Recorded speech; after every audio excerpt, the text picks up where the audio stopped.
Bakit kami hinihikayat na mag-iglesia ni Kristo? Anong masasabi mo doon, kapatid na June? Ang totoo, kapatid na Arnel at kapatid na Jerry, ikinakatwiran pa nga po nila na bakit paanya kami aakiting umanib? May relihiyon naman kami. At kami sa relihiyon namin kinabibilangan, sumasampalataya naman kami na maliligtas din kami kahit na hindi kami akitin sa Iglesia ni Kristo. Kapatid Arnel at kapatid na June, ang kaligtasan po ay dapat tiyakin ng tao pagka ang pag-uusapan nga po, kapatid na Arnel, ay kaligtasan ng kanyang kaluluwa.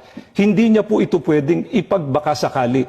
Maliligtas ba ako o hindi? Dapat tiyakan na po para matiyak niya na siya ay maliligtas pagdating ng araw ng paghukom. Dapat tiyakin niya yung kanyang aral na pinaniniwalaan, reliyon na kinabibilangan, ay ang mga katotohanang nakasulat po dito sa Biblia, ang kanyang pinagbatayan, hindi po kuro-kuro o palagay ng kung sino man tao. Sa makatwid, dapat po na magsagawa ng pagsusuri o ng pag-aaral.